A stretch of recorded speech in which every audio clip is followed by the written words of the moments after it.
Of course, it's not a war of Russia and Ukraine, it is a war against Russia, and Russia will outrageously lose in this war. Russia is losing all its close allies and friends. Whom are we going to be making friends with? The purpose of propaganda is not to convince you in anything, but to give you a reason why you don't have to do anything. And acting in such a logic, a person can put up with anything. There are no limitations for that. Indifference and passiveness, if it turns into mobilization and enthusiasm, then we fall into totalitarian state. So it didn't happen yet, so we're talking about various things, we're philosophizing, but if it happens, everything will be lost. Many people in Russia would be ready to sacrifice their life right away, right now, if it can stop the war. It's a sabotage. Yes, it's a sabotage. Everything that we see, it's sabotage against the country.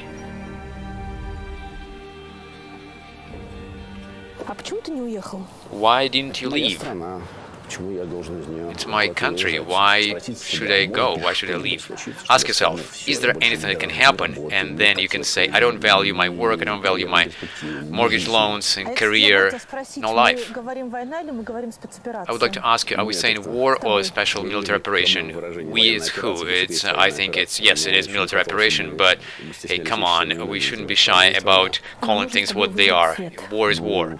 We need to choose a color. Well, let's choose color. Black color. Well, black, good. I think it's a right color for this. Tell Gordeyeva. Grigory Yudin. Straight to the point. You were one of those people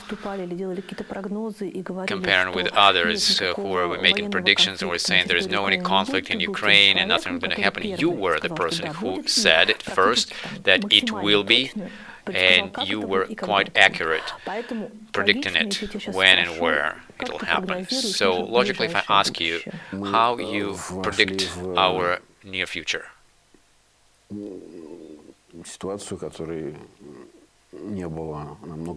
we are in the situation that hasn't been in the world history for decades or even ever. And when I say we, I mean the planet. And in this situation, there is a lot of uncertainty. And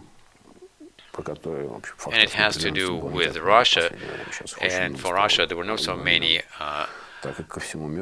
uncertainty factors. Now there are a lot, and the whole world will need to adjust to the situation too.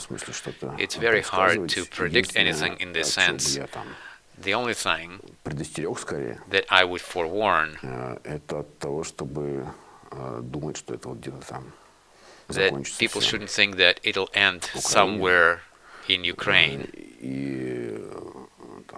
And Vladimir Putin will achieve his goals and it'll stop. No. Doesn't mean that this uncertainty will be with us for a long time and we can't even tell where it's going to be unfolding. Yes, for some time it will be. Because the model that existed in the modern world actually hit its limits and now is failing. Many are trying to hold on to it. And here we're talking not only about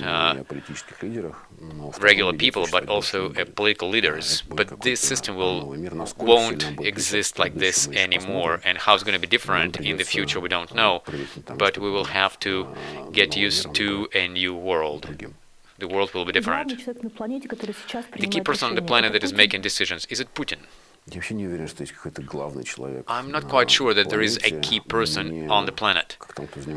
For me, as a sociologist, I'm not really interested in particular people. I'm more interested in the basis of sociality that influences certain things and makes things happen, and what these things can transform into. What can society do today? What can society oppose to this world so that the world wouldn't fail? One thing that I think is important to do is to figure it out for yourself, to figure out your personal responsibility, not to avoid it, and not to say just I'm just a passenger, nothing depends on me, and though there are big people who are running the world, and who am I? But I think it makes sense to ask yourself this question. People answer it differently. You need to ask yourself, what is your moral responsibility, your moral goal? And regarding to this, determine your limits. Determine what you can put up with and what you cannot. You, Grigory Yudin, how do you determine it? For me,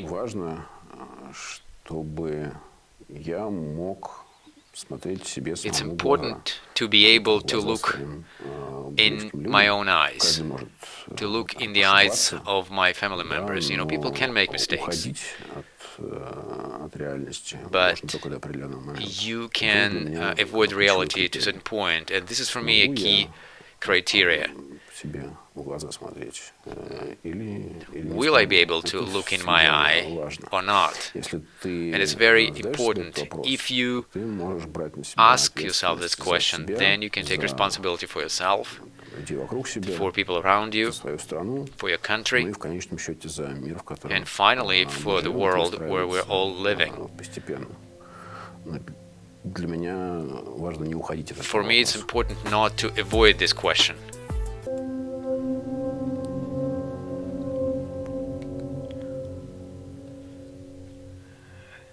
Museon, a park of arts in Moscow.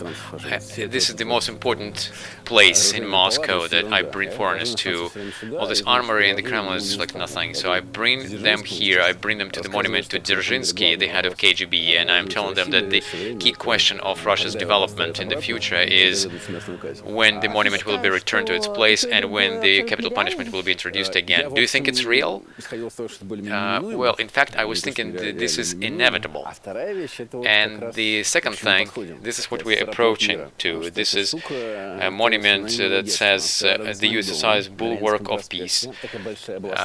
That was near my house in Leninsky Avenue, and when I was walking home, I was always seeing this monument, and then they dismantled it in the 90s, and they put it on the sidewalk for several years, and then they carefully brought it here in this park. And then I begin to think about it again, looking at it. So we're turned from the bulwark of peace into whatever you call it. Why do you think that this sign of USSR and this longing for the USSR, for the empire, covered the whole country, and all of a sudden it became the driver of many processes? This nostalgia for all Soviet, I think it is somewhat exaggerated. The world that we are living in now, in Russia, in this universe that they created here, it has nothing to do with Soviet. I would say there is not much in common, because all the Soviet content was pretty much diluted. So that's why I think that this strange interim time could be considered as a continuation of the Soviet time. I think that the time that we are living today, this is Soviet Union, late Soviet Union, multiplied by consumption, consumerism. So when, one rock group used to sing, the old jeans are too tight for me. So, but all these jeans are still here, and to these jeans we added mortgage loans and shopping malls, and this is where we are. And there's a second thing. This is a longing for the empire. It's as though I don't understand why, for citizens of Russia, they think that they always want to expand. Russia is so big. But you see, with the empire, it's always like that, it ends nowhere. And in a sense, I think Vaclav Gavel used to say that the big problem with Russia is that they don't know where it starts and where it ends. And it's true that the sense of the borders was with us for some time, but then This is for the older people, you know, it's still the war between the past and the future and the present. You know, in independent Ukraine, they have the same problems as independent Ethiopia, but for the older generation, it's very hard to feel those borders between former republics. And it's not also imperialism, but it's also kind of a reactive imperialism, I would say defensive one. The necessity to expand, there is always this feeling of danger, because, you know, they kind of say, so if you don't expand, then there will be danger for you there. So today's Russian reactive imperialism doesn't have any project, it doesn't offer anything. It doesn't give you any opportunities, any options for those spaces it's going to colonize. They see them as a source of danger. So, and if they don't expand there will be danger for them. And I think it's a dying version of imperialism. And also the next question is about reincarnation of the Soviet Union. In the Soviet Union, the national identity or ethnicity was very much dampened. There were no like Ukrainians, Georgians, or whoever, you know, there were Soviet people with some territorial features. Maybe that's why when Putin was speaking about Ukraine in his historical speech, he said there are no Ukrainians, there is no Ukraine. Maybe that's why he was dwelling on it. In fact, I wouldn't apply this story to the Soviet Union, because what we see that Soviet, in the Soviet project, for some reason, irritates Putin. Not only irritates, but actually makes him very angry. Really? Yes, well, Lenin, look at Lenin for Putin is absolute evil. We've heard this many times, but it doesn't have to do with Stalin. Well, with Stalin, it's a bit more complicated. Putin will never say it directly, but, you know, when he compares it with Lenin, for Stalin is some sort of normalization, because Lenin personifies chaos. Not really chaos, discontinuity. It's like the interruption of the history, you know, this crazy project of one single Russia from the beginnings to now. It was undermined because the Soviet Union, the Bolshevik projects, it was about eliminating the Russian state and to make a new one on the ruins. So now Putin is trying to kind of make it seamless, you know, he's trying to cover all those stitches. And this conservative language that Putin likes, the words were kind of meaningless for him and they were kind of replaceable, but the word revolution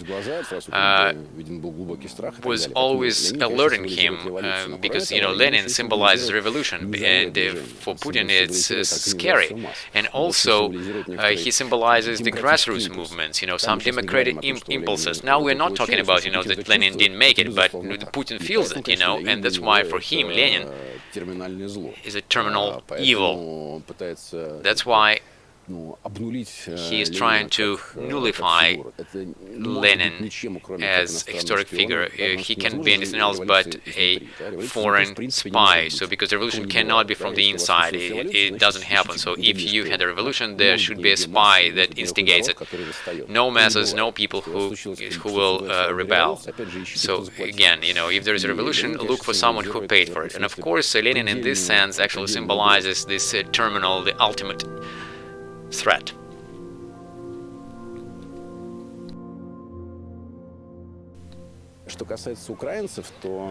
Speaking about Ukrainians, Putin is blaming Lenin for creating Ukraine, and this format of thinking about Ukraine that he is offering has nothing to do with what was in the idea of Soviet people. I would say this project is closer to Nazi project. People probably didn't quite notice, because everybody is used to this strange propaganda that in Ukraine they have those Nazis, some Nazi government in Ukraine, everybody kind of used to it. But when this highly aggressive phase began, Putin's language changed, and propaganda language changed as well. It's now of a different quality. And a completely different role is applied to idea of purity and purification or purging. For Putin, the ideological anchor is denazification term. What does it mean? It means that all Nazi staff should be purged. And probably he thought that he will be able to do it by eliminating the top of Ukraine, but it turned out it was worse. It looks like we actually missed the moment when all Ukrainians became Nazis, and now the whole country is Nazi, and now you have to purge Ukrainian from Nazi, and it happens all the time, and the resistance that Ukraine shows doesn't stop that ideology, and they still insist on purifying Ukrainian from Nazi, So now they can apply to internal enemies, and they said a lot about it. They can be those internal enemies, can be avatars of external foes. So we need to spit them out as scum. And this narrative of purification, frankly, I haven't heard anything more dangerous than this one, this language of purification, of purging. We already see that Russian Minister of Defense already said, literally, filtration. They're going to be building filtration camps. They're going to be purifying Ukrainians from Nazis. They have some sort of method of fighting something Ukrainian, which is probably a variation of something Russian, and they will be purifying it from Nazis. They're going to be looking at bodies. They're going to be looking at bodies if there are some tattoos they don't like. If there is a tattoo that they don't like, it's Nazi. So on the level of body, they can separate Ukrainians from Nazi. Well, it sounds awful. Yeah, it sounds as it sounds.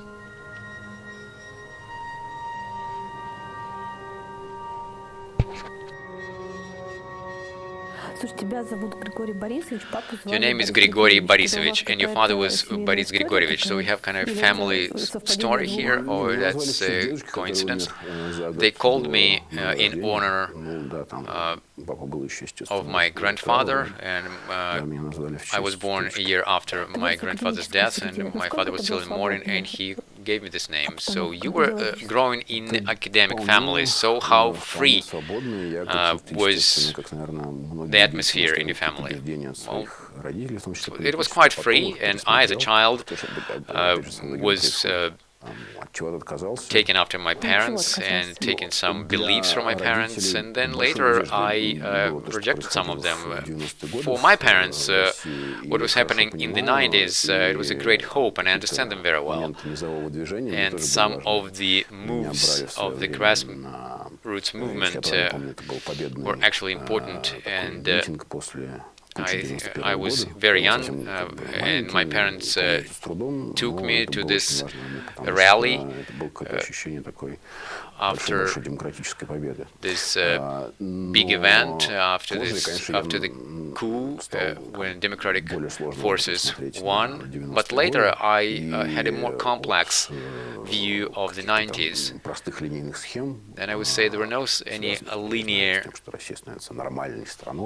models there, that Russia was just becoming a great country, and we need to take example from this so-called West. I was more critical to this, and then later my parents were also critical to this approach. But the initial impulse from this time was there. For example, I see services to the state of President Yeltsin, yet his figure is not is quite controversial for me. It's interesting. Do you think in normal situation should this park exist? Before it seemed to me that this is kind of a good thing, and it's kind of petrified history, and they brought all these things here. When you come here, now it looks to me scary. Look at Stalin, for example. There are flowers there. But why to be scared of this? I think it's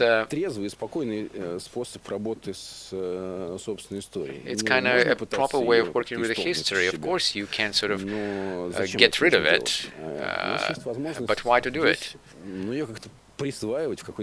In some way, it's good to acquire it, to own it, not kind of quietly, not in the situation of squares and parades and all that. It's like either you have to worship it or hate it, or you're kind of blocking kind of sober view of it. But here, when you come here, you can look at it more soberly. So why not Stalin? You know, Stalin existed. So what? But you see, I can't imagine in Germany, for example, a park with several monuments to Hitler, and some of them there will be flowers. Well, in fact, it's not the most important thing. The most important thing is that in Germany, they had this process of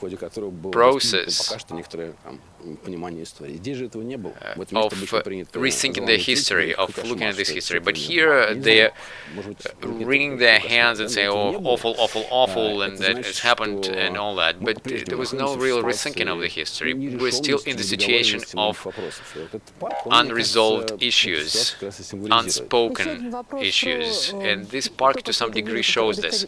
Another question, as I see a re-Stalinization. If we imagine people 20 years ago in different cities of Russia, and so when they were putting memorial plaques of Stalin and monuments to Stalin, it was impossible to imagine this. It was almost inappropriate. It was not illegal, but it was inappropriate. But now it's pretty possible, and people do erect monuments to Stalin. I'm not asking you to generalize, but what it tells you about the atmosphere and the people's attitudes. Well, this is what it is. It's a change of attitude to the history. And 20 years ago, in general, the interest to Russian history was absolutely different, and in many ways it was dampened. In 1980s and 1990s,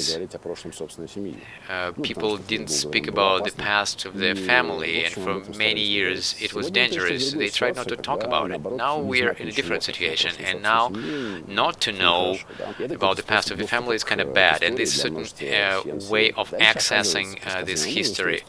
And then it turns out that in history there can be anything.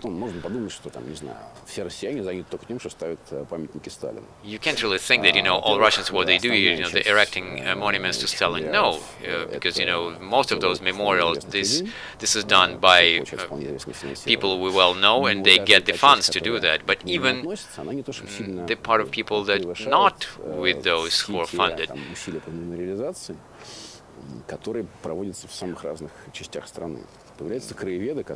there are not so many of them, because there are these local historians that could actually erect monuments to historical figures that are important for this particular location where they live, and it's a completely different view of the history. And one of those ways of looking at the history, this is looking through the so-called glasses of Stalin, so to speak.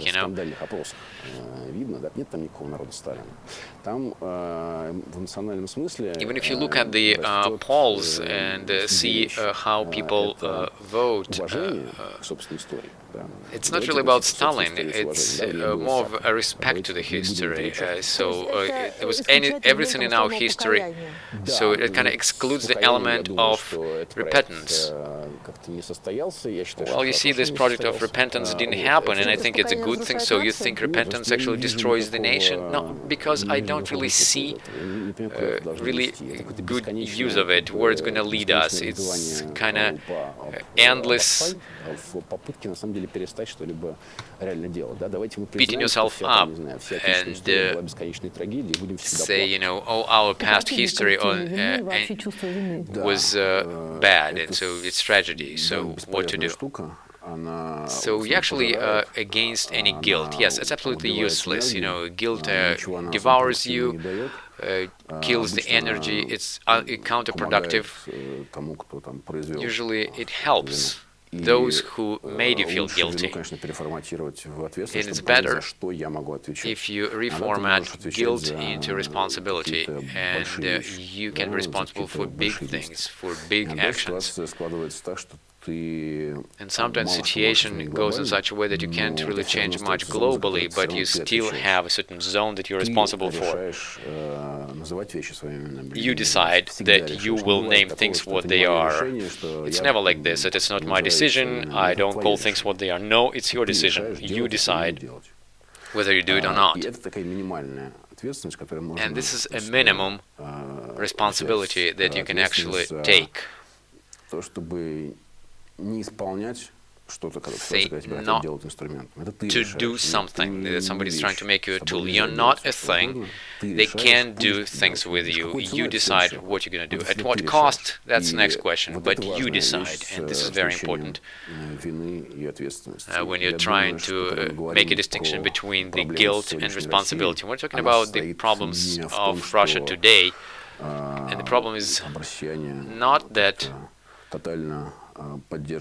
Russians totally are supporting aggression against Ukraine. It's not really so. There are some militarized stratas of the society, but it's special talk about them. But the problem is that they're trying to pretend that it's not their business. People kind of want to stay in their private life that they're used to, and actually it took them a lot of efforts to build this life, this private life. For many Russians, it took them a lot of effort to build this life, to invest in this life. For many years, they were investing in their life. That's why they're trying to protect their little world, and that could be understood. But if we continue in that direction, then people may become a tool of somebody else. And we can see that contrast with Belarus, because the war that we are involved, and it's not only about Russia and Ukraine, Belarus here as well in this war. And if we're talking about the advantages of Belarus people, the advantage is that they're not trying to pretend that nothing is going on. And it's why, because their life was harder and poorer. I think in many ways it was because they had this moment of solidarity in 2020. And oftentimes people say that it didn't give a proper political result, but actually it gave Belarus people even more, because now they're in the situation when they don't close their eyes, they don't lock themselves in the cage of private life. They do understand that they can't do much, but they don't pretend that they're just tools, and it has nothing to do with them. And I think it's a very important contrast. That was the first part of it. Then the second one has to do with the fact that we need to understand what's going on now. Of course, it's not the war of Russia and Ukraine. The idea like this is absolutely absurd and crazy, because Russia is going to lose in this war, infinitely lose. It's going to be a catastrophic defeat. Could you clarify on that? In any relations that Russia will have is going to be a catastrophe. It's even painful to speak about it. In such a way, Russia is losing two culturally close nations to it, Belarus and Ukraine. We're losing all allies and friends. Are there anybody on the planet that's going to be friends with us? It's kind of putting yourself in this senseless and absurd solitude. We never wanted to be isolated from the world, never. The last 20 years, Russia is running around the world and telling everybody that we don't need you, we're going to be good without you, and all that. And this is a neurotic reaction that actually drives us to catastrophe. And I think that catastrophe that would be equal to this one had never happened in the history. There were some stupid wars, and the closest example, this is the Crimea War in the 19th century. It was absolutely absurd operation, and driven by some senseless imperialism, not thought through without understanding what the success would be and how it would be, and with really a stupid military fever, which also ended with a horrible defeat. But it wasn't a war with Ukrainians. And now with Ukraine and with a nuclear bomb in hand. So what we're experiencing now is a catastrophic defeat. And I'm not even talking about economic problems. It's probably the least we need to be worried about. I think the key problem is that this is a dead end from the point of view of what we want to do with Russia. In some short time, we all will be clear about what a outrageous hit it is on Russia. And those 76% of Russians who are supporting this operation, I know you don't like those social poll figures, but you know, propaganda is relying on those numbers. So this 60-70% of people who are supporting the war, so they what? They don't calculate the consequences, they don't understand the question they asked. So I always say that we have to be very careful with the surveys and polls, and in Russia in particular. And during the war, we should be especially cautious. The problem is that, you know, people think that when they're surveyed, they think that this is done by the state, and you know, people are very much concerned about it. And when we see on all those independent surveys and the level of answers is dropping, you know, people can directly ask whether they're going to be arrested if they give a wrong answer. There are several ways to gauge people's attitude, and we can see that, for example, Russian Field, this independent sociological company, you know, people who are more introvert, they give answers that are different from extroverts. And today people give answers that the government would like. So that's why I'm trying to warn everybody to be very cautious about the numbers that the polls give you. I think at some point we could look at those numbers, but I think today it would be proper to prohibit all the polls. But I wouldn't really take them seriously. When people from Germany asked me, so you have 76% of support in the war, but I asked them in turn, so when in 1939, how many people were for the military operation in Poland?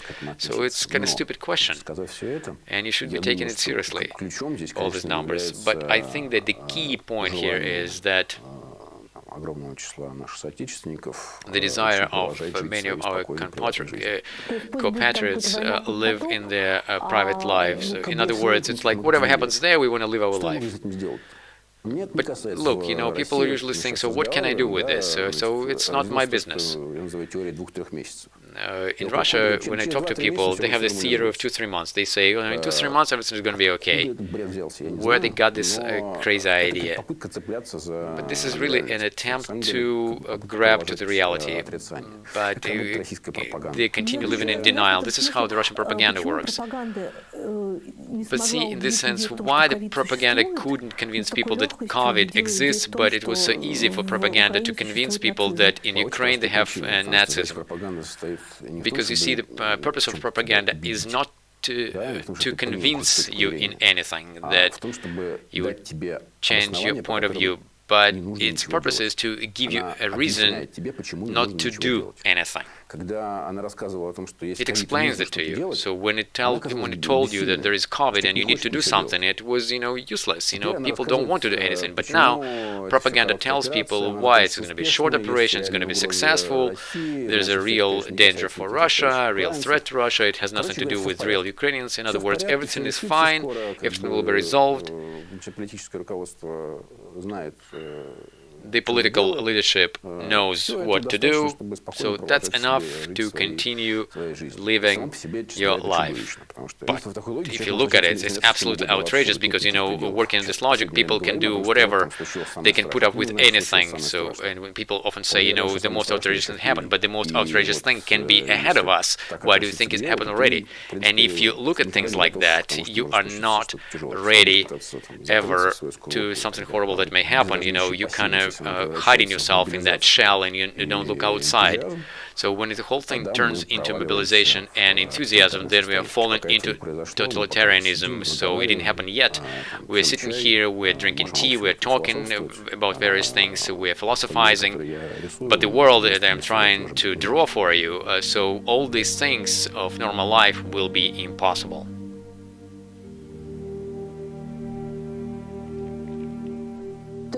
In other words, you're not one of those people who are trying to compare today's situation with Russian history of 1920s and 1930s. No, not Russian history, but German history. We are in the situation that is very similar to what was in Germany in 1920s and 30s. There are two historical examples. This is the rule of Napoleon III in France in the middle of 18th century, and in Germany what they had in the 20th century. So the masses, they choose, they elect someone, the monarch, Napoleon III, this was the monarchy, relying on masses. I was elected, and what I get the guarantee that I'm backed by the people. I show it to the elites, to the bureaucrats, and to the people. And I tell everybody, this is where the real power is, and this monarch is on top of everyone. And then the second one is the historical defeat, ressentiment, revanchism, resentment, and they had it in France. Everybody was voting for Napoleon. They wanted Napoleon because they wanted to get it back, all this glory. And with Germany, it's the same, they had this defeat in the First World War, and we saw the same in Russia when there was the defeat in the Cold War, and all those regimes, at some point, they found quite successful economic model. So in other words, you say that the USSR lost in the Cold War. It's not that I think that, but it would be strange not to notice that that was the framework that they worked within. And it was imposed in some way, looking at what was happening after the end of the Cold War. There was a doctrine of modernization there. So, and in other words, they were saying if there is a one proper way of development, and the country should go this way, and those who are not on that way, they should go to the classroom. There will be professors from this collective West, and they will be telling these people, what to do. They will educate them, and sincerely wanting these countries kind of to get back on the track and to build the same, because there is only one way. But in any country, they would perceive it as they're treating you and patronizing you like that. And of course, in Russia, when Russia is such a big country, immediately people have this feeling of humiliation. And what Putin did, he was instigating this feeling. He was doing everything that people would feel it even more deeply, and this is kind of burning emotion in Russia today. And in this sense, there are parallels with France in the middle of the century and with Germany between the wars. And in these countries you have these regimes that are backed by the masses, and they're always doing the same they're burning all this internal policy. In other words, they are destroying opposition. They exclude this idea in a opposition that is in your country too, that want the country to be good and is, but just different from the ruling power. So for them, it's impossible. So opposition is impossible. So for them, there cannot be opposition. There can be only enemies and traitors. And all the threat is external. There can be a partnership relationship with other countries. There can be a war in one form or another. And all those regimes, they ended in the same situation. They would be overestimating the external threat. They thought that something is really threatening them, but nothing was really threatening them. So they were destroying all their alliances and partnerships, and they were creating powerful military and economic alliances. They were uniting countries in such a way, and they would be driven to a concrete wall like this and starting terroristic war campaigns and failing. Eric Yudin, philosopher and methodologist, your uncle, and we know that methodology is a very important part of the ideology that the elite and the government uses today. So a small historic note: Eric was friends with Schedrovitsky, but Eric died sooner that it turned into a methodological movement. Some of the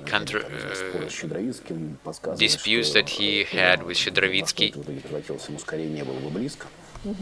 that he probably wouldn't like what his theories turned into, but Eric died because of the time that he did in the concentration camps. He was there after Hungarian events in 1956, and he spent in the camp a few years. He was young and promising young professor. He was 40-something, right, when he died. Yes, when he came after the camp, after the prison, he was exhausted and looked very old. You can actually tell it by the pictures. But he never lost his youth within himself, you know. I know it from the stories from my father, and so that's why for me this story with Schedrovitsky, it's just part of the family story. Eric impacted my father a lot, Boris Yudin, who also was a philosopher, and he had a longer life, and his significant part of his life he dedicated to developing Eric's ideas. We know more about him. He was also involved in this movement on the early stages, and then Moscow Methodological Group, and then he stepped out. And there is this essay he wrote about Schedrovitsky. It was published in the book of his articles, and being very respectful to this constructivism approach of Schedrovitsky and the idea of radical constructing and to infinitely create and work with material quite flexibly. He actually objects a lot to this approach, and that he's trying to be distant from Schedrovitsky approach. And I think it's a very interesting essay, especially for those who are interested in Schedrovitsky's writings. And you can also see the power of this approach and its limitations. So what happened with these methodological ideas when they're applied to the presidential administration? Let's not say the names who think that they're the followers of Schedrovitsky. I wouldn't say that I'm a great expert in this, but I see it as an integration of this big toolkit in this technocratic mindset. Yes, they can apply it, but the idea is, why you do this. And this is a question that Schedrovitsky liked asking people, and usually it threw people off. So you can ask director of factories and 3 times why, and they kind of fall off the chair and they don't know what to do, because those directors never ask themselves this question. And one thing, when you use this as a tool of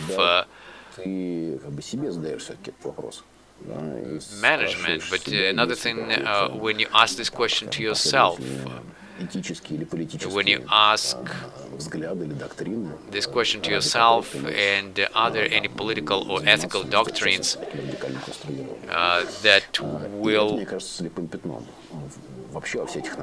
make you do this ultimate constructivism work? So these are very important questions. I would like to say this. Many things we touched on today, it's not only Russian problems.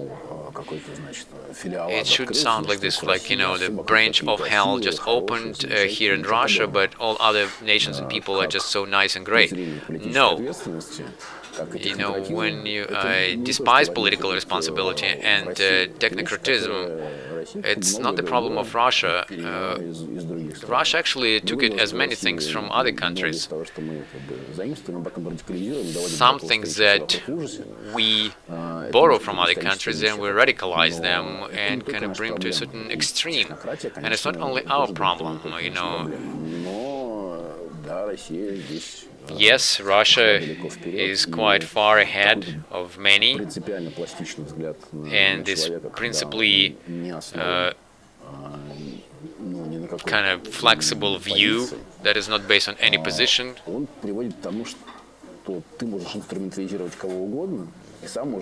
Pretty much looks like you can instrumentalize everybody, and you can be an instrument in whomever hands. You just don't ask questions. If we look at what Russian government does, they don't have any questions. Those bureaucrats, they just do their work. And why? They're just told to do this work, and they just do the work. They're kind of doing their business. They mind their business. Just do it. How you will explain then why you were doing this? It's a totally different thing. So first they can say, they're patriots. So I see this Chubais, the former vice prime minister, and who is saying, he's going to be doing this because it's going to be for the country. I'm like, hello, why you're doing this? Because your country is, killing itself, shooting itself in the head, and why you're playing the role of a bullet, and why you're speeding up the process. What a strange idea of patriotism, that everything that your boss told you, this is right for the country. It's kind of a big disease. And the technology of it was invented by Schedrovitsky, but I wouldn't make him liable for how the technology is applied. At least because, those who realize the technologies, they do it on their own. And when they're doing it, they need to ask themselves questions why they're doing it. So in this top leadership of the country, do you think they have the answer to the question, what for, why? But what I don't like when they don't ask themselves a question when you shouldn't do the work. So if, for example, you're part of this machine that's going to destroy everybody, maybe you shouldn't be doing things, and stop this. But the problem with this radical technocracy, that this question is never asked. And here we go back to Germany of 1930s. They were sincere patriots that were just doing their business. They just forgot to ask why they had to build concentration camps, very well working concentration camps. Eichmann, the builder of the camps, he was a great specialist. That was the problem of not asking questions, principal questions, not technical questions, how better build it, but principal questions, why we're building it. And that's why I think it's impossible to avoid responsibility. So if you close your eyes, you're not going to avoid responsibility. Responsibility will be with you. Talking about the political leadership, so it's not avoiding responsibility. They are making a choice. If you're asking me, so why they make a decision to destroy Ukraine, I see some logic in it. So why? For Vladimir Putin, who is making this decision, and for his team, Ukraine is an existential threat. Literally, this is what threatens their life, because from a certain point they decided that their existence equals to the existence of the country. So then they make a decision. So if they're threatened, then it threatens the country as a whole. How? Very simply. Imagine the situation in Libya, the late time of Colonel Gaddafi. So Gaddafi faced the internal rebellion, and this rebellion was quite successful, and he realized that the only thing to do is to destroy it with the army. So he decided to attack Benghazi and to obliterate it. So then NATO got involved and declared no-flight zone. So, and all this mass that was moving to Benghazi turned around, started moving back to Tripoli. And as we know, Gaddafi was destroyed, and we know that that impressed Putin incredibly. And I'm almost sure that the decision to remove Medvedev from the presidential chair was made back then. Because Medvedev back then was a president, and Putin knew that when in Russia there will be a riot or an uprising. So, and I think it's very close, and it will be. I thought it's very close, in Belarus, in terms of political culture, very similar to Russia. So they just had it. In Russia, it was very close. All these Napoleon regimes, they exist about 20 years, and they're destroyed because of the internal contradictions. And this revolution is pretty close, given what we have today. But for Putin, any revolution is not the expression of people's energy. It's always intrigues of external enemy. There are no people who are against you in your country. It's only this external enemy. So is there this threat? Yes. So you have to be absolutely sure that you're not Gaddafi. You can apply as much power as you can, and you can kill as many people as you want. So then Ukraine, the biggest country in Europe. And in this country, there is some alternative political life, what Putin calls anti-Russia. This radical alternative to Russia. This is a form of political organization that is guaranteed in a military sense by the United States. And it turns out a threat. And it means that he needs to do something about it. Because he may share Gaddafi's destiny. So that's why he thinks that, Ukraine was not becoming part of NATO, but it was drifting to be in alliance with the United States. And in a short time, the political regime in Ukraine would be guaranteed by the United States. And at the last moment, it was the last moment when Putin could actually resolve this problem, when he said, so this is, if we didn't attack them, they would attack us. So he believes in that? Yes, he does. He does. And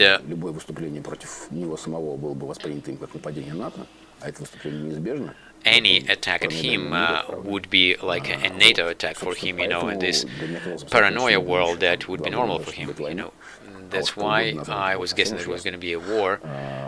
clearly. And 6 months ago, it was absolutely clear. You know, when he published this article that Ukraine does not exist, it was literally written there. So we need to conquer Ukraine. So,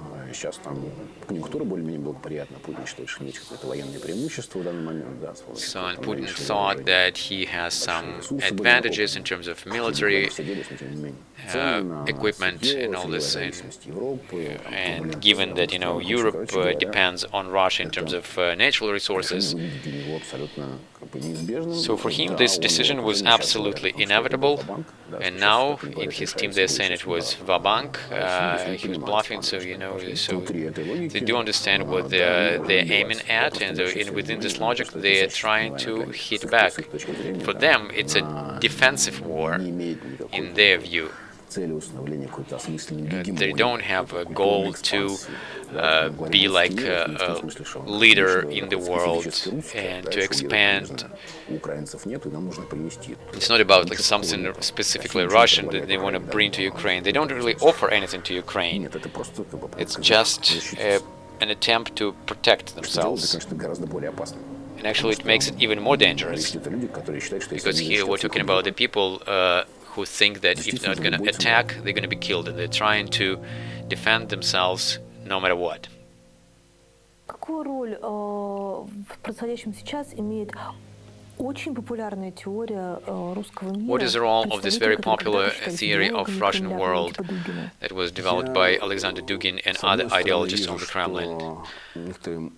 On the one hand, I think that some of the obscure ideas of Dugin, they actually impacted the group that makes decisions in Russia, and somehow indirectly they impacted the president, and I think the president today kind of completely isolated and solely makes all decisions. But on the other hand, what I see, the stuff that they cooked today, even in the light of those ideas, it looks pretty primitive. I think those people, they're intellectually responsible for what is born, but what we see as a result of this cooking, I don't think that even them are happy about it. The big problem with this Russian world concept is that this is a shallow idea. Empire is supposed to bring something. The Russian world doesn't bring anything. It doesn't give any options. It doesn't give any prospect for cultural development. There is nothing there. Anybody who is interested in spreading Russian influence, they understand that the position of the country is acquired with some sort of leadership, and you can get leadership if the country is offering something that is attractive to the others, you know, and people want us. And at some point in Russia, they simply cut it off. You know, this simple idea that you're not supposed to conquer people with cannons, you just need to offer something to people. So this idea was completely gone in many people's head, because it's incompatible with this fundamental idea of resentment to the world. You know, maybe you can offer something to the people that they want and all that, so they're not interested in this anymore, so they want to use only brutal force, and with the brutal force you can't build any world. And I think this project was a very dangerous project, but they wanted to build this project, I mean the Russian world project, as a project of building influence, but now Russia is losing all, you know, so what's going to happen with this NATO face-off, you know, everybody who didn't become a member of NATO, they will, because of what's going on. Sweden and Finland are just about to go there, you know. But this is what happens if you believe that you can only make people do what you want with using brutal force and arms. This is a mistake that will cost a lot to us. What's going to happen to Ukraine? If the whole thing won't end up with a nuclear war, well, let's not talk about this horrible scenario. Well, actually, it can be excluded. It's quite realistic under these conditions. But today there is no chance to have any ideological control over Ukraine, so this is lost forever. There was an opportunity to offer something plain on this common history of Russian and Ukrainians, something that would be interesting for Ukrainians to be integrated with the common space with Russia, but this situation is completely excluded. Forget about Ukraine. What to do with Slavic countries in general? So look at these Slavic countries, what people say in those countries. We are losing everybody. Those who were saying that Russia will be always a threat, it turns out to be right. For decades we won't be able to object anything to them. They will be saying, so this country should be humiliated always, otherwise it will rise and will try to conquer us again. So no matter what we're going to say, we're going to be saying that this is not us, this is the previous rule of the country. No. People in the West will be saying that you can't trust Russia. And the same has to do with Ukraine and to Belarus as well. So and how it will be, what the form of it will be, is the next question. It depends on how the defeat of Russia will look and at what cost this defeat will be done. Besides, there is no any possibility that Russia will conquer Ukraine and will try to remake Ukrainians into whom. So this concept cannot be. So that's why, yes, this is an eternal wound. But Ukraine itself, with people, with their spirit, with the president, and with its sovereignty, well, it actually depends on how far the war will go. I don't think there is any chance that the war will stop in Ukraine, and it depends on how far the war will go and how the post-war European map will look. But clearly, on the one hand, Ukraine got the solution for many problems that was tearing it apart. So I think that the problem of east and west of Ukraine is resolved forever. And President Zelensky is a president of the wartime, but he had an incredible gift of eloquency, and he's a great figure today, and they will be making movies about him, and now he's in the position that he can do a lot for the post-war resurrection of Ukraine. But first we need to get to this point, and we need to make it there. We need to stand through the whole thing to be there in the post-war.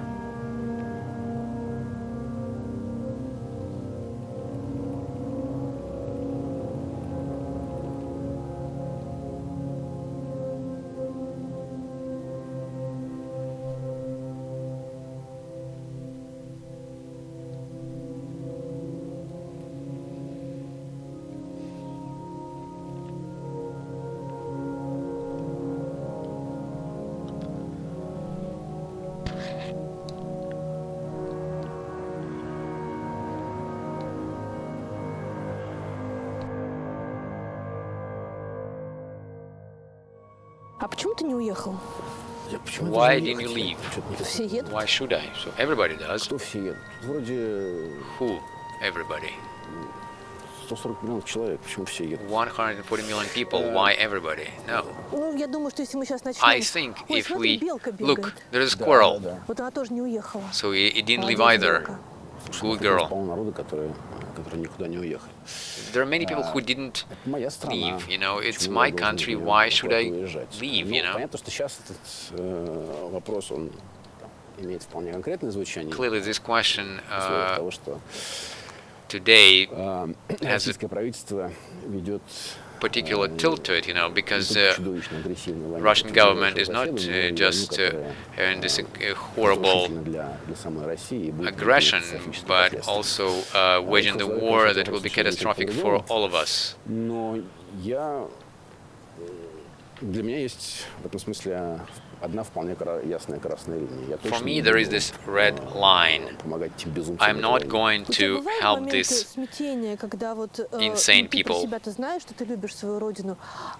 in their horrible act. So, did you have this moment in your life when you love your homeland, and and there's many people are saying so that they love it more or they have a better way of loving it? So, did you have any reservations about it? So there are no reservations. I always knew that people can have different ideas of what is good for your homeland. That's why I think in Russia there should be opposition, and it's possible to have opposition in Russia, and it should be in any political conditions. And people can have different ideas about what should be and who is right. I don't know. Maybe I'm wrong too, but what I can't doubt that I love my country. The only person knows it. How I love my country, and it's me. У нас у всех есть риск свалиться в террор. We all risk to fall into terror. Чудовищные просчеты военного и политического руководства. With the horrible miscalculations of the military leadership of the country will be applied to those whom they can reach and put in prison. But why it should impact your attitude to your country, to your homeland? The people who failed in governing the country, they're trying to write it off and say that you're guilty. So you're talking about the polarities in the country. So what about this polarization in the country? This is kind of quiet and you don't really see, but it can kind of transform into something visible, into external conflict. I'm not just saying the civil war phrase. Why not to? It's scary.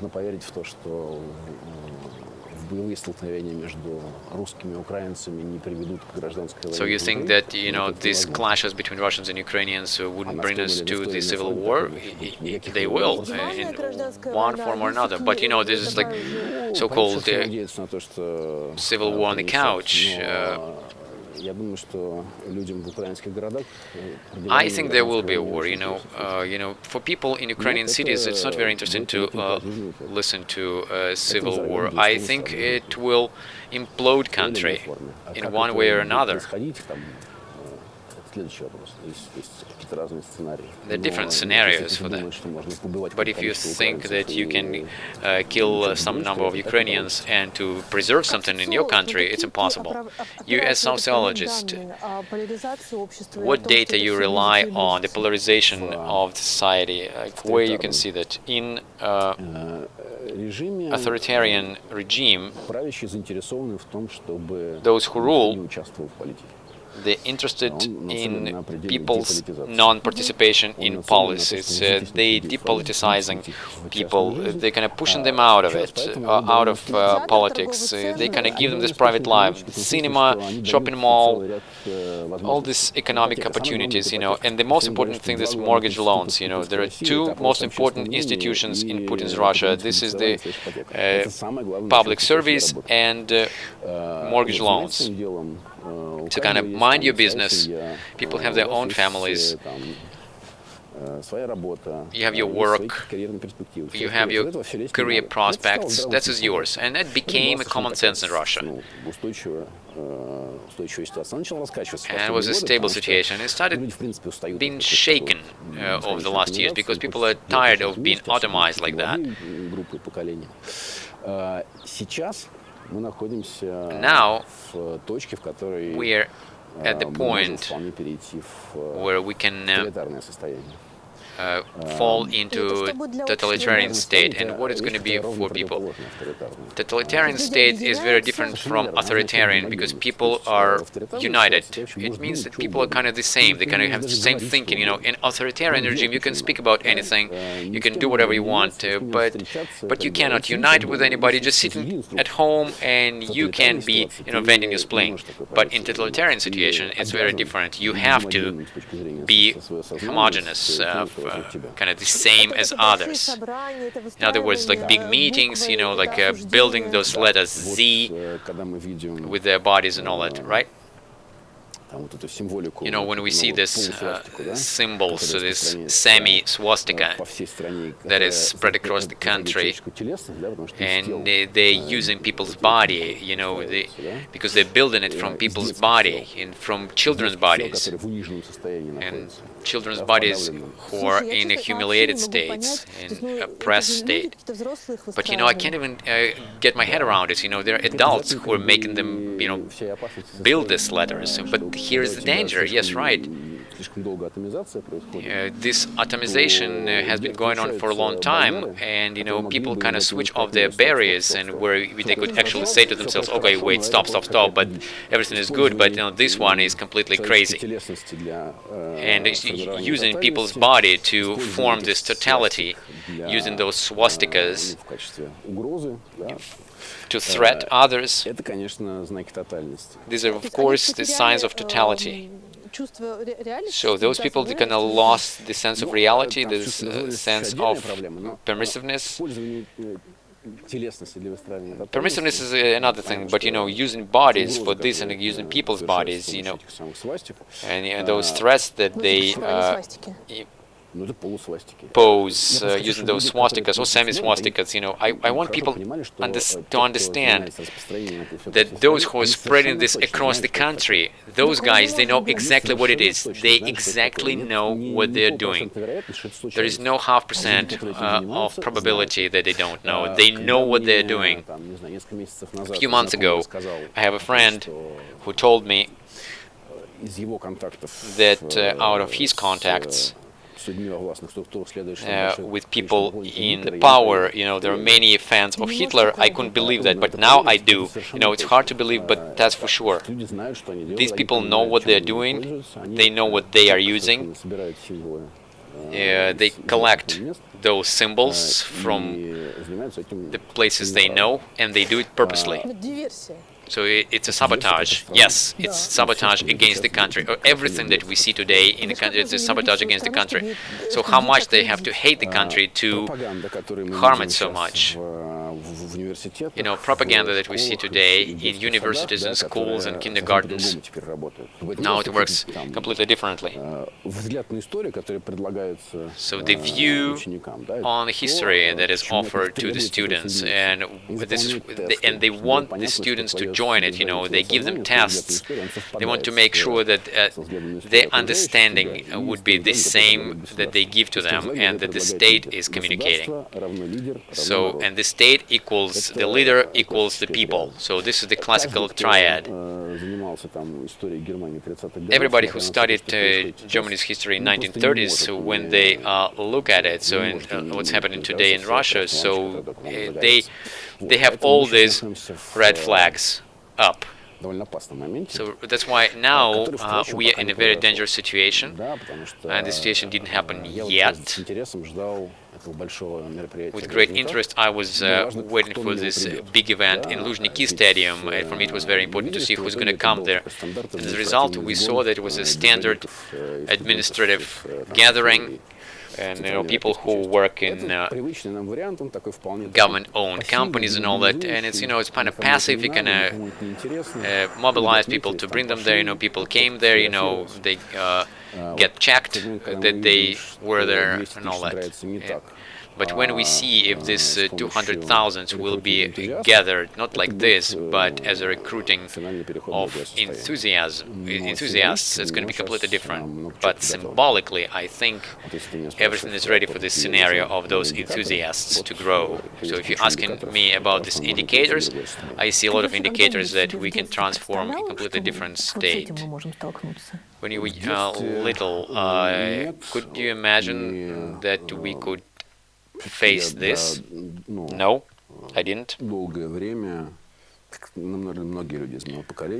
Many people from my generation, we believe that Russia is part of the global world, and my task always was to do everything that Russia would be taking its place in the global world, and this is one of the countries that should be one of the world leaders. But after some time, this perspective of being a leader in the global world, it was dampened with this idea of an insult. We're insulted, and this insult brings us to absolutely killing results. That's why, for me, what's happening today, this is the failure of that perspective that I used to live with. And for me, it's very hard to imagine how Russia could be a global leader after all of it that I really wanted. So your father is a great philosopher, and he was dealing with the issues of bioethics and also the questions and issues what people can do. Do you talk to him in your thoughts? Yes, I do.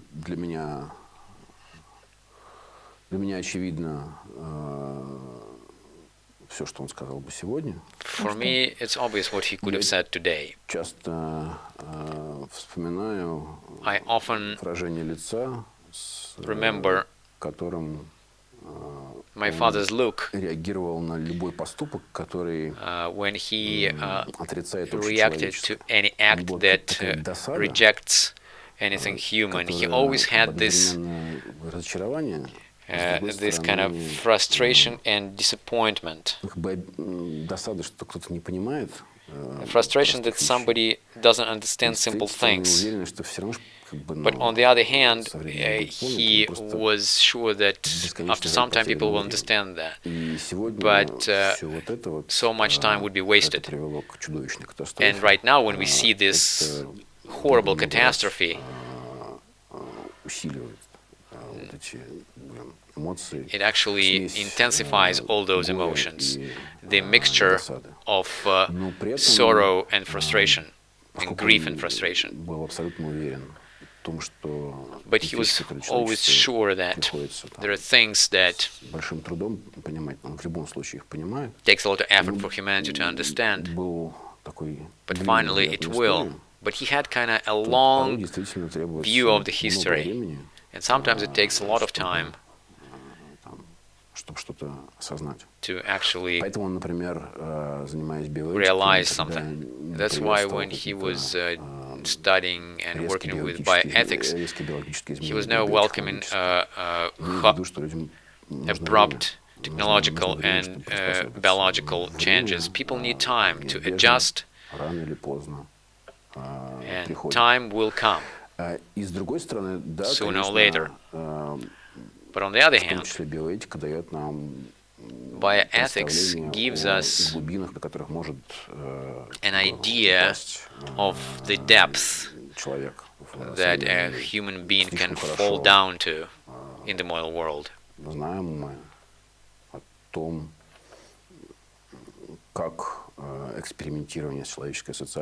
We know how experimenting with people's sociality can turn into experimenting with human nature. On the one hand, it's understanding of the scale of the threat, and that's why I am saying so. The most horrible thing may not happen yet, and it's quite possible that the most horrible things are ahead of us, and we need to think about how not to let them happen, how to prevent them. So, and when this destructive hysteria ends, so we will need to deal with what remains. And going back to your question, and when you said, it's not, and when I said it's not the war of Russia and Ukraine, it's a attempt of suicide of those people who thought that they can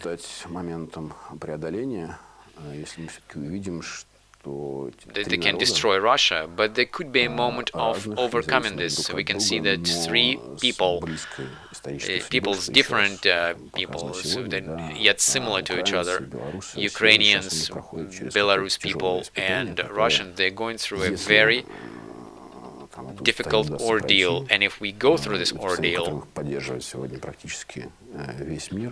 and the whole world is supporting Ukraine in this ordeal, so all this should bring us to resurrection. But about Russia, we have lots of doubts about this. It's not going to be easy to rise after that. But we will have to go through this. And if Russia exists after that, it will resurrect. Were you a political activist in school or in university? Who are they? Those who go to rallies, who vote, who have very proactive in their political views? No, not really. So it just kind of happened on its own, you know. When I became adult, you know, all these political parties, they kind of didn't make any sense anymore. Did you go to the Bolotnaya Square, where it was a big rally in 2011, 2012? Yes, but before that, it was on Chistoprudny Boulevard, and actually I ended in detention center for 15 days. Yes, I was rallying with others, as I remember. So that detention was your first detention, first arrest in your life, right? So didn't you feel back then that it was a bit hot? What do you mean hot? That for you personally, it can end up as arrest, or you know, in prison, or ostracizing, or scary. You know, scary. There is only one thing that I'm scared of. I'm scared of being scared. You know, this sleazy feeling that you can do things that you think is right, and because you're scared of this. As any person in their life, I experienced fear, but at some point I just decided no, because fear, you know, poisons your life. But you do need to feel, you know, dangers and threats. You know, in 2011, when I saw how, you know, the court is organized, how the trial is organized, and I just realized, so if, you know, from on the top they'll make a decision to kill me, so this court will make the decision too, and they will shoot me in the courtyard, and that's it, with no problem. And since then, I'm always surprised to people who are saying, you know, kind of, you know, according to the law, this is impossible, that is impossible, but, you know, it's not. For me, it was more of an understanding that political life is not relying on the law. The law is relying on some sort of public consensus, and it should be backed by it. So this anti-war rally that you went to, so they hit you on the head and you lost consciousness. Do you remember that person who hit you? Not really. Frankly, I don't really like talking about it because, you know, I went to the center of the city and the whole thing kind of ended up with a concussion. So what is it? You know, just imagine what thousands of people are experiencing in Ukraine. So it's nothing, you know, and imagine what people were experiencing in Moscow prisons and the prisons across the country where we're hearing all this violence, about this tortures. But you know, everybody has this limit of fear, you know, when you lose your consciousness at the rally, so it's very scary. As I told you, I'm not scared. I don't want myself being scared. The most horrible thing that can happen to the person, this is when the decisions are determined by fear, when not understanding the risks, not understanding the dangers, but the fear. At this point, the person starts being the master of himself or herself. Are you going to go to the rallies? Well, I think that I have this civil responsibility, and I do what I think are in line with my civil responsibility. The problem with this collective action in Russia is that it's It's not that people are afraid. Многие сейчас не боятся. In fact, people are not afraid. Many people are not afraid if you look at them. So actually notice that if you look at the polls that we're talking about, at the start, 25% of people, they were not afraid of saying that I'm against this. They were not afraid of going to the streets and all those draconian measures that were introduced, like 20 years in prison and all that stuff. In fact, it didn't divert so many people. Many people are not afraid. They understand that there is nothing to be afraid because it's a complete collapse for many stratas in Russia who saw Russia as part of the world, who are integrated somewhere. I'm not even talking about this horror and despair of what's going on in Ukraine when they communicate with their family and friends in Ukraine. And it's like everybody else, I write to Ukrainians, and for me it's very hard to find proper words to talk to them or to learn something from them. That's why people are not afraid, and it's not a problem. The problem of collective action is not that people are afraid, but it's because of the feeling of hopelessness, because you don't know how to get the proper result, how to change things. Many people in Russia, honestly, they would immediately sacrifice their life if it will help to stop the war. Just kind of give us the clear instruments. But the problem in Russia is, all collective actions are blocked, so people are not sure that with a collective action you can actually change anything. So all those activities that are in Russia, so they got some interim results. So what we see, there is a division in the country, and you can't cover it. It's not really 50-50. There is a very militarized group, and there is people who are extremely against the war, and there is a group that is kind of in between. They're kind of minding their business. The thing is that in Russia today, there is this split division, and you can hear those voices on the street, on the public spaces, the actors, athletes, some people from academia, some politicians, some businessmen, and that's important. It actually helps to save Russia, at least partly, and it's a very important result. And the result is achieved, and then the question is what we're going to be doing next. If the system is like this further down the road, there will be more opportunities. The level of indifference to this military operation will be decreasing, because it always happens, because it's always kind of at start there you have this military fever, and then gradually it's going down. So if it's going to be a different situation, it's going to be terror, life will be different. So that's why we need to do what we can in a particular situation that helps you to achieve what you can. When you went to sociology, did you understand that how urgent this profession will be and how dangerous at the same time? One of the philosophers said, there are no dangerous thoughts. Thinking is dangerous itself. Now you're saying these horrible things. We're in the center of Moscow. You're not going to go anywhere, from what I understand. Do you feel the risks? Do you have the risks? There is always a risk. The most horrible risk is when you're in the situation when you cannot look in the mirror. You always have risks. For many years you can be without risks, and then there is a risk. No, it's never like that. There is always a risk in your life. You have to deal with them. Sometimes you feel them more, sometimes less. In general, we make a decision always, even when we make a decision not to make any decisions.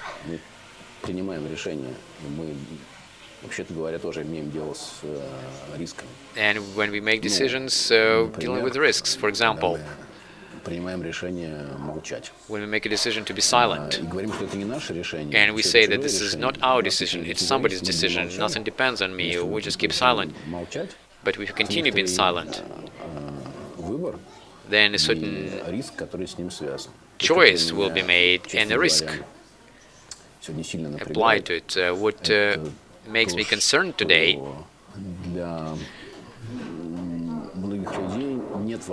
is that for many people there is no question where is this red line when you're going to say no. And it's not even important that this red line is already there, that you can say no. People just decided for themselves. So some have red lines here, some have red lines there. So you need to ask yourself, is there anything that can happen where you're going to say, so I don't care about my work, about the mortgage loan, about my career, not even my life. What should happen that I'm going to say, no, I don't want to live like this. It's better not to live anyhow than like this. So is there anything? Maybe this time didn't come yet. But if you don't have anything like that, if you're going to say, no, it never can happen like this, so then it means that you can do whatever. If you don't have red lines at all, and you're not ready to think about them, then you can do anything. And this is a risk that every one of us carries inside. And this is not the risk that you're going to avoid at home with your life. Did you discuss possible risks? You know, with my wife, we always discuss some principal issues for our lives. So, what else you need the closest person in your life for? And this is how you make decisions. But again, I would like to say that the most principal decision is not what words to choose. The most principal decision is, if you're still able to look in each other's eyes. So what is the point of no return for you when you realize that nothing can be done and you will leave Russia? Well, you can leave Russia, but Russia will never leave you. I have my own red lines. I know exactly that I'm not going to be taking part in this suicidal, horrible war. This is the war against my country. I'm not going to do anything to participate in it. Then there are technical issues, where and in what capacity I will be useful for my country in the future. And this is a very important question for me, and I always answer this question when I make decisions for my life. Now it's going to be short questions. So actually these questions were not intended for philosophers, sociologists, they were just for normal people. So choose between mercy and justice. Well, you see, but I can't really avoid philosopher in myself. Well, I don't see a contradiction between the two. Is it okay answer? Yeah, good, super. Freedom or stability? I don't see a contradiction. They always made us face this stupid choice, but then we were choosing stability and we're rejecting freedom. But so where is it? What happened? No, I really don't see truth or safety. Truth, because those who want to buy safety with lie will never get it. Homeland or truth, no contradiction. There is a strange notion that love to your homeland can be concentrated in love to the decision of a particular leader. But it's stupid, because if following the bad decision of a leader, this is, betraying your homeland. So you have to have a clear idea what is good for your homeland. And if you have this idea, then certainly you're going to be fighting for truth. I don't really see any contradiction here. We're going to see each other in a year.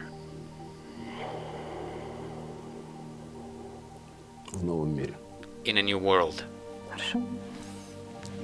Good.